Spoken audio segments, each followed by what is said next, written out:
आज हम देखेंगे बारंबारता बहुभुज से संबंधित एक दिलचस्प उदाहरण।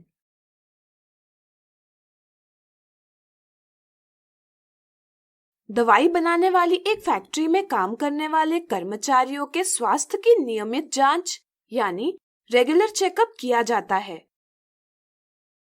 कर्मचारियों के स्वास्थ्य की जांच करवाने के लिए एक डॉक्टर को फैक्ट्री में बुलाया गया। डॉक्टर ने कर्मचारियों की जांच करने से पहले कर्मचारियों को 2 आयु वर्गों में बांटा, 25 से 40 की आयु वाले कर्मचारी और 40 या इससे अधिक और 60 के बीच के आयु वाले कर्मचारी। इसके बाद डॉक्टर ने सभी कर्मचारियों के रक्तचाप यानी ब्लड प्रेशर की जांच की और दर्शाई गई रिपोर्ट बनाई। एक ही आलेख पर दोनों आयु वर्गों के रक्तचापों के लिए बारंबारता बहुभुज यानी फ्रीक्वेंसी पॉलीगॉन खींचिए। वीडियो रोककर पहले आप स्वयं प्रयास कीजिए। चलिए हम बताते हैं। यह हमें एक ही आलेख पर दोनों आयु वर्ग दर्शाने हैं। हमारी सुविधा के लिए हम बिना आयत चित्र बनाए ही बारंबारता बहुभुज बनाएंगे। पहले हम प्रत्येक वर्ग अंतराल यानी क्लास इंटरवल का वर्ग चिन्ह यानी क्लास मार्क यानी मध्य बिंदु ज्ञात करेंगे। इसके लिए हम प्रत्येक वर्ग अंतराल की ऊपरी सीमा यानी अपर लिमिट और निम्न सीमा यानी लोअर लिमिट के योगफल को 2 से विभाजित करेंगे। जैसे वर्ग अंतराल 90 से 100 का मध्य बिंदु है 95। इसी तरह हम सभी वर्ग अंतरालों के वर्ग चिन्ह ज्ञात कर लेंगे। अब हम वर्ग अंतराल 90 से 100 के पहले शून्य बारंबारता का वर्ग अंतराल 80 से 90 लेंगे, जिसका वर्ग चिन्ह 85 है। इसी तरह हम वर्ग अंतराल 170 से 180 के बाद भी शून्य बारंबारता का वर्ग अंतराल 180 से 190 लेंगे, जिसका वर्ग चिन्ह 185 है। इस तरह यह वर्ग चिन्ह 85 से 185 तक है। इसलिए हम x अक्ष पर एक इकाई का मान इस प्रकार लेकर वर्ग चिन्ह दर्शाएंगे जो रक्तचापों को दर्शाते हैं।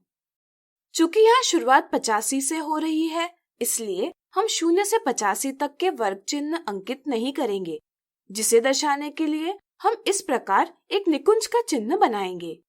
यदि हम 25 से 40 की आयु के कर्मचारियों की संख्या और 40 से 60 की आयु के कर्मचारियों की संख्या को देखें तो यह वर्ग अंतरालों की बारंबारता निरूपित करने के लिए 1 इकाई बराबर 6 कर्मचारी यह पैमाना उपयुक्त हो सकता है, क्योंकि कई संख्याएं 6 की गुणज है तथा अन्य संख्याओं को भी इस पैमाने से आसानी से निरूपित किया जा सकता है।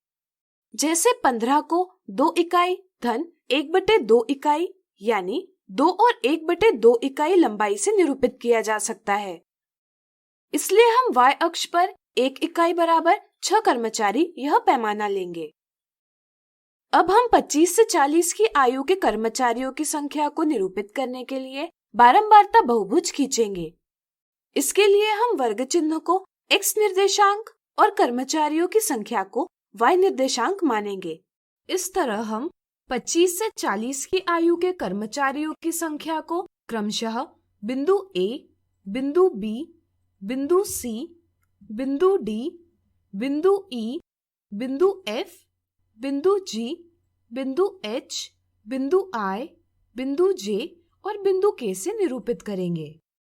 इन सभी बिंदुओं को हम सतत यानी कंटिन्यूअस रेखाखंडों से जोड़ेंगे, जिससे हमें बारंबारता बहुभुज ABCDEFGHIJK प्राप्त होगा, जो 25 से 40 की आयु वाले कर्मचारियों की संख्या और उनके रक्तचाप को निरूपित करता है। यह दर्शाने के लिए कि सतत रेखाखंडों से बना बहुभुज 25 से 40 की आयु के कर्मचारियों की संख्या को निरूपित करता है, हम इस प्रकार संकेत लेंगे। अब हम 40 से 60 की आयु के कर्मचारियों की संख्या को निरूपित करने के लिए बारंबारता बहुभुज खींचेंगे। काल्पनिक वर्ग अंतरालों के वर्ग चिन्ह एवं बारंबारता दोनों स्थितियों में समान है, इसलिए दोनों स्थितियों में इनके निर्देशांक भी समान होंगे। इसलिए पहला बिंदु दोनों स्थितियों में A और अंतिम बिंदु K होगा। इस तरह से 40 से 60 की आयु के कर्मचारियों की संख्या को निरूपित करने के लिए विभिन्न बिंदु क्रमशः बिंदु A, बिंदु P, बिंदु Q, बिंदु R, बिंदु S, बिंदु T, बिंदु U, बिंदु V, बिंदु W, बिंदु X और बिंदु K इस प्रकार होंगे। सभी बिंदुओं को हम बिंदुकित यानी डॉटेड रेखाखंडों से जोड़ेंगे, जिससे हमें बारंबारता बहुभुज APQRST UVWXK प्राप्त होगा, जो 40 से 60 की आयु वाले कर्मचारियों की संख्या और उनके रक्तचाप को निरूपित करेगा। यह दर्शाने के लिए कि बिंदुकित रेखाखंडों से बना बहुभुज 40 से 60 की आयु के कर्मचारियों की संख्या को निरूपित करता है, हम इस प्रकार संकेत लेंगे। क्या आप इस आलेख से कोई सूचना प्राप्त कर सकते हैं? सोचिए। चलिए हम बताते हैं। इस आलेख से हम विभिन्न सूचनाएं प्राप्त कर सकते हैं। जैसे यदि हम रक्तचाप 95 की ऊर्ध्वाधर रेखा को देखें, तो यह ज्ञात होता है कि वे कर्मचारी जिनका रक्तचाप 95 mmHg है, 25 से 40 के आयु समूह में कम है, जबकि 40 से 60 के आयु समूह में अधिक है। हम यह भी देख सकते हैं कि दोनों आयु समूहों में 135 mmHg रक्तचाप वाले कर्मचारियों की संख्या अधिकतम है।